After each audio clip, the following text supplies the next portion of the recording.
Yo yo yo, ketemu lagi di channel Teldisiplin. Saya ucapkan terima kasih sebanyak-banyaknya untuk semua saudaraku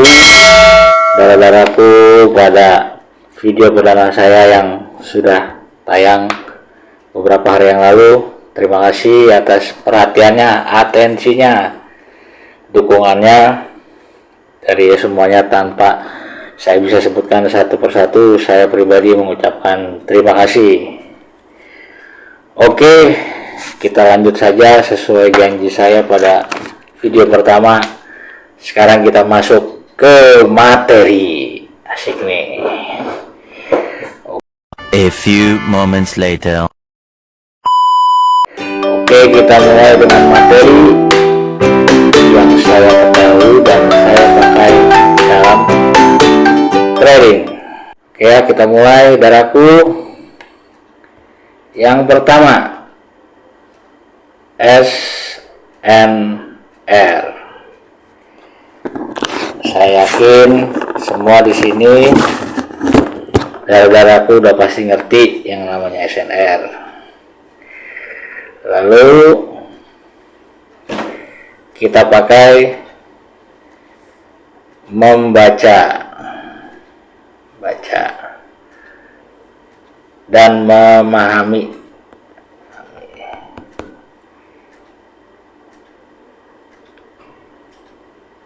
Candle.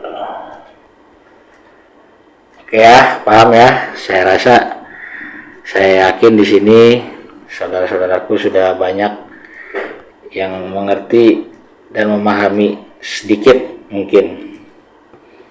Oke, SNR itu akan saya tandai ya. SNR itu adalah resisten. Nah, ini resisten, support. Nah, contohnya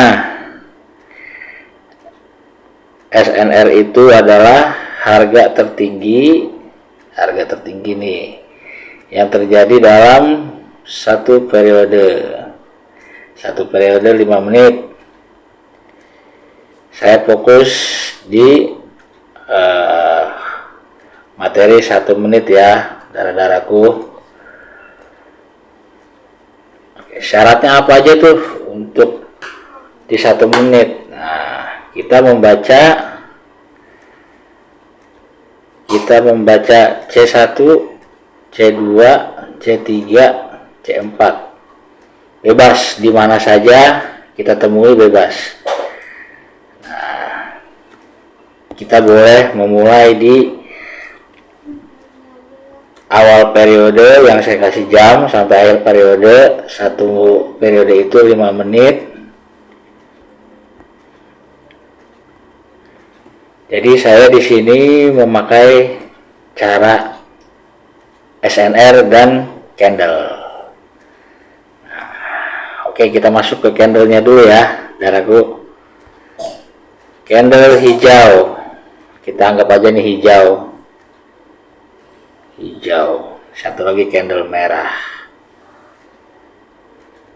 Nah, yang menjadi pertanyaan dari daraku semua, bagaimana sih cara menilai, memahami, membaca sebuah candle? Di sini saya coba rumuskan yang simpel saja, yaitu supaya saudaraku semua di sini mengerti. Candle warna hijau, anggap hijau ya Dara, adalah posisi kita sebagai orang yang mau membeli.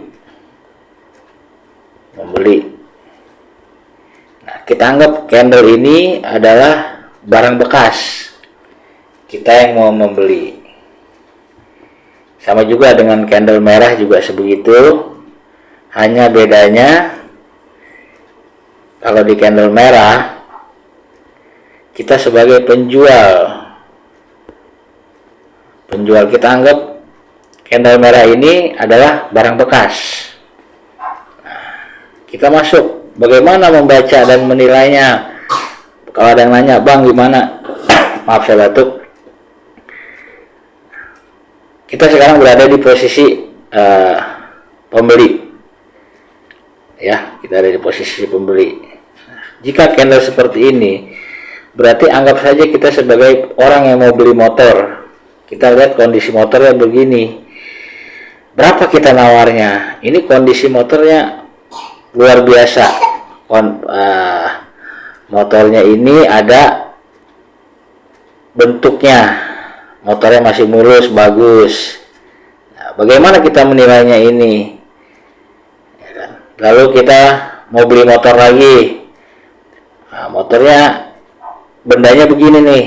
Nah, terus ada seperti ininya.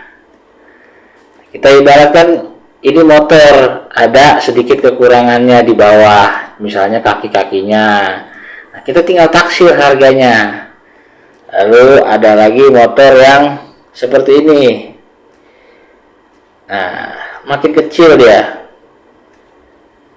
Nah, bagaimana kita menilainya motor itu?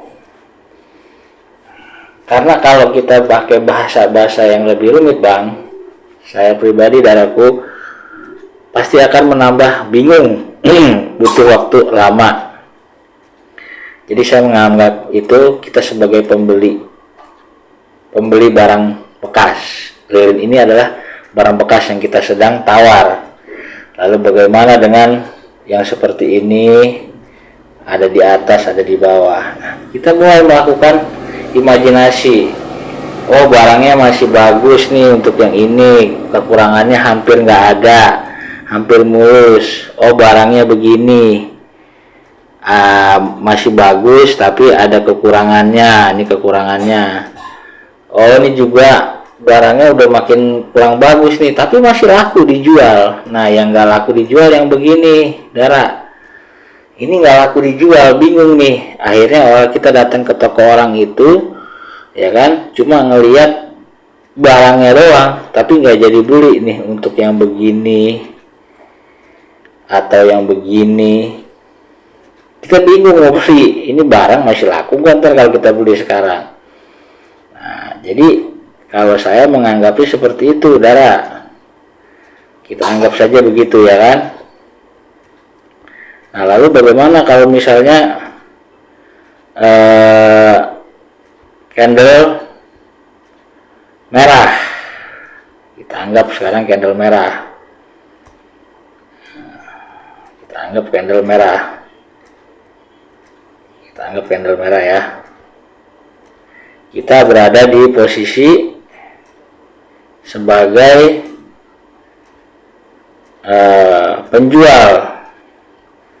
penjual motor bekas.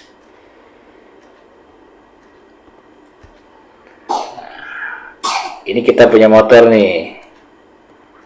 Nah, ini kita ngejual ke orang ngasih harga berapa? Terus kita punya motor lagi. Nah, kita kasih nilai berapa nih? Kita punya motor lagi, kita kasih nilai berapa nih? Kita punya motor lagi.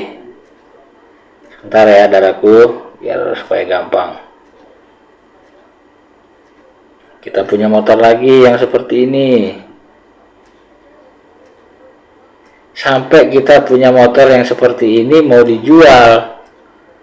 Nah, jadi kita analoginya atau imajinasi kita, kalau kira-kira barang itu masih layak dijual walaupun ada kekurangannya, kita hargain berapa?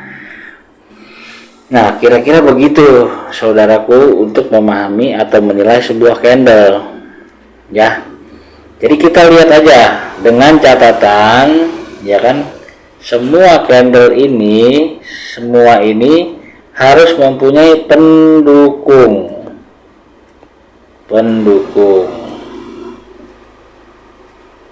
Harus punya pendukung. Supaya apa, Dara? Supaya bisa bekerja atau laku. Jadi tugas kedua kita menjaga yang namanya perlawanan. Contoh di candle hijau, perlawanannya di bawah. Oke, di candle merah,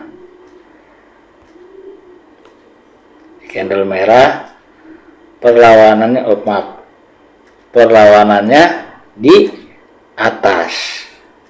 Nah, jadi kita tinggal menilai, oh barang ini kayaknya masih layak jual, tapi butuh panduan, butuh bantuan.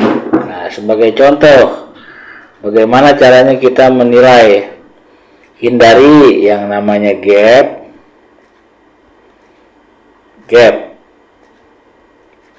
Open pembukaan dengan candle tetangga tidak sinkron. Maksudnya gimana bang? Nah, contoh, saya kasih contoh. Ada candle, oke, terus di sininya loncat, harusnya di sini jadi di sini open price-nya. Nah, itu kita hindari. Intinya kita mesti disiplin. Sebagai contoh,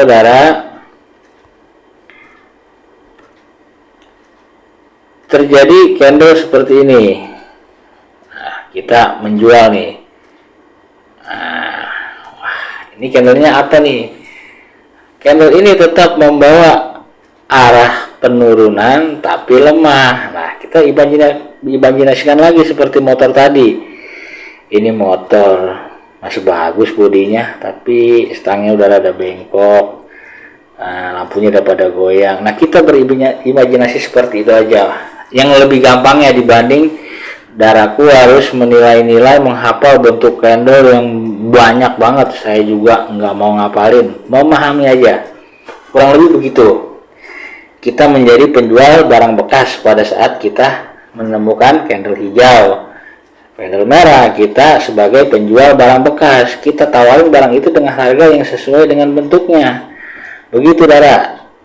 Nah, lalu kita melihat candle itu sedang di dalam tren apa?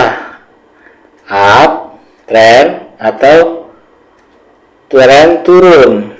Nah, kita melihatnya di situ. Candle bisa berubah, memahaminya, membacanya ketika contoh candle merah. Contoh ya, Dara. Contoh candle merah. Candle merah ada di uptrend. Ada sedikit perubahan baca karena di sini adalah lawannya dia. Perubahan baca ya disertai dengan pendukung-pendukungnya. Sama juga dengan candle hijau. Candle hijau. Kalau sedang downtrend, cara bacanya agak dirubah sedikit karena itu bukan jalurnya dia. Kita ambil contoh, Dara. Bentar, Daraku. Kita ambil contoh. Nah, kita ambil contoh begini, Dara. Posisi sekarang market sedang sideway. Penurunan pun tidak terlalu deras. Nah, kita cari SNR-nya. SNR. Nah, market ini support cenderung mendekati arah sideway, pasar datar, market datar. Maaf ya kalau coret-coretan, nanti saudaraku silakan didengerin dan dicatat sesuai gaya bahasa masing-masing, karena cara belajar yang efektif itu ya mendengar, mencatat supaya kita mengingat. Market itu sedang membentuk arah tren sideway. Nah, kita cari. Saya mengarahkan saudaraku semua untuk membaca sifat yang menuju kepastian 98%. Maksudnya bagaimana? Kalau ditanya, bagaimana bang? Bagaimana saudaraku, Dara? Nah, contoh di market ini tren sedang sideway. Ada support, ada resisten. Oke, kita lihat candle yang berjalan. Candle yang berjalan yang mana, Dara? candle yang berjalan ini, awal periodenya ini tadi. Nah, kita baca yuk.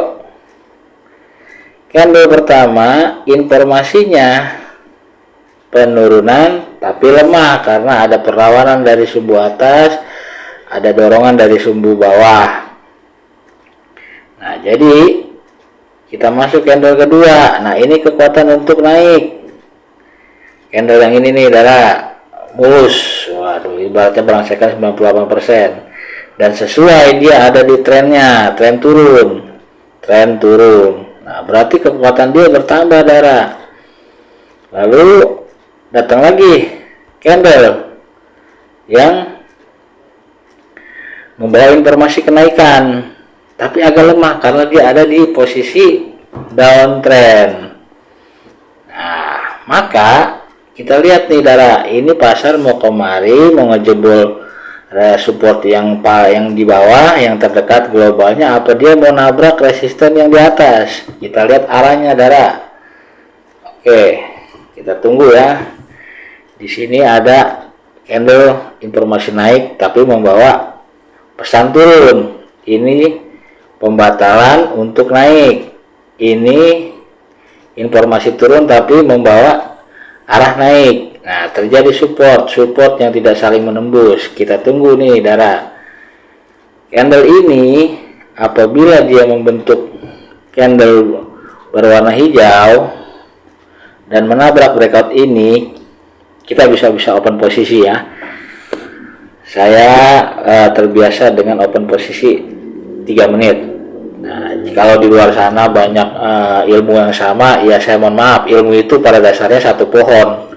Cuman cara kita menerapkannya bagaimana, yaitu dengan bahasa masing-masing. Ya kan, tergantung kita. Di sini saya tidak terlalu fokus dengan materinya, tapi bagaimana menerapkan internet saya ini, maaf ya, menerapkan disiplin yang membawa kita berhasil dalam trading. Oke, darah,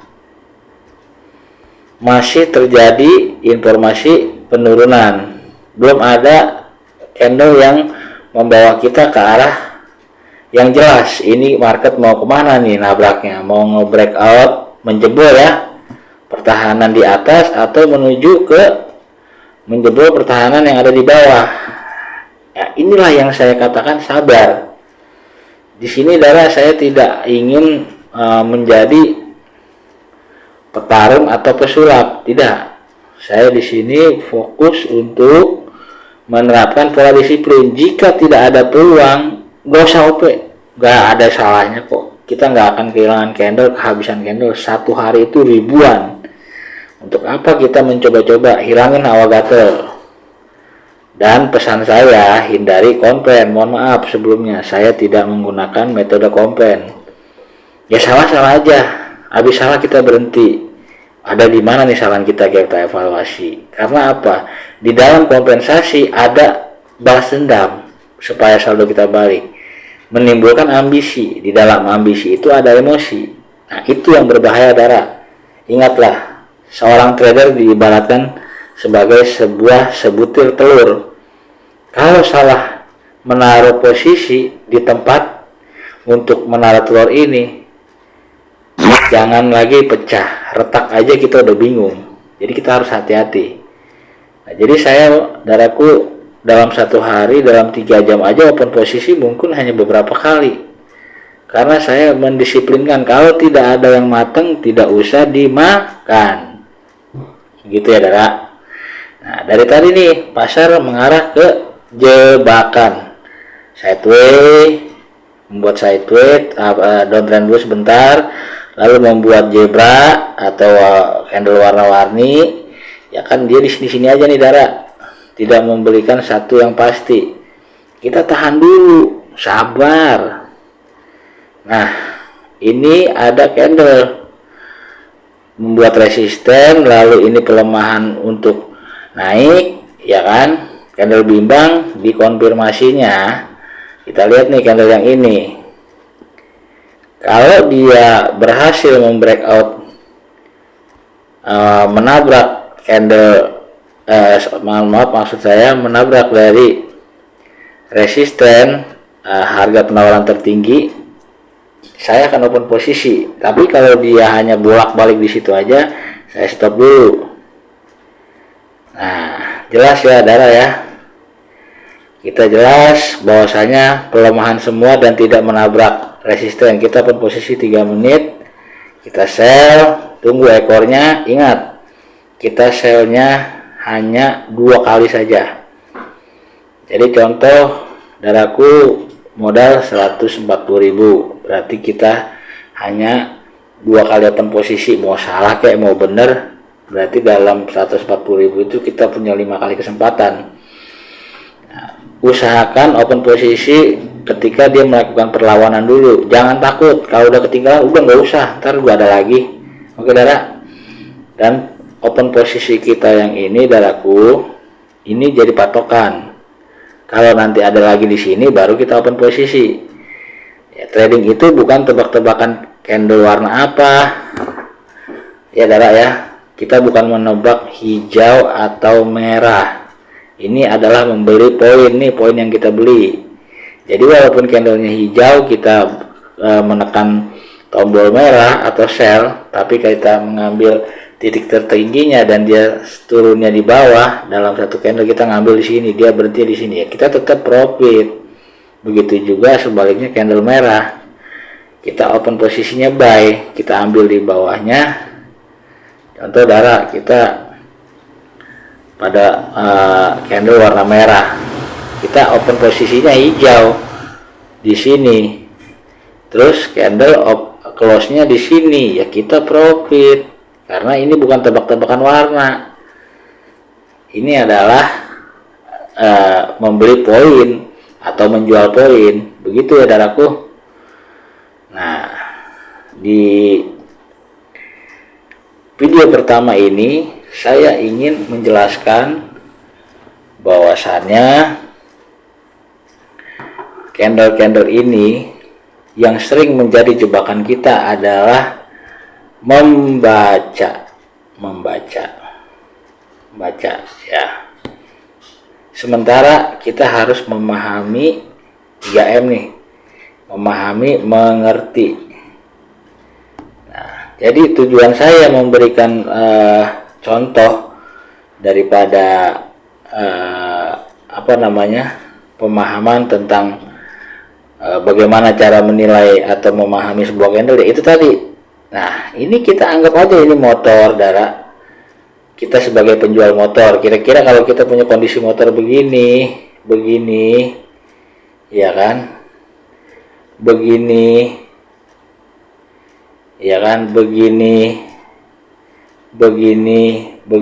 itu artinya apa? Nah, itu kita profit ya Daraku. Habis profit, ya kita tenang dulu, nggak usah buru-buru Dara. Nggak usah buru-buru ya.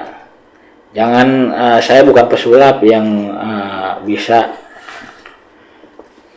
menjadikan uang yang sedikit menjadi banyak dalam waktu sekian menit. Itulah yang merusak kita dulu pada saat kita belajar nonton video YouTube, melihat orang trading dalam sekejap beli motor, beli mobil di rumah, padahal kenyataannya tidak seperti itu.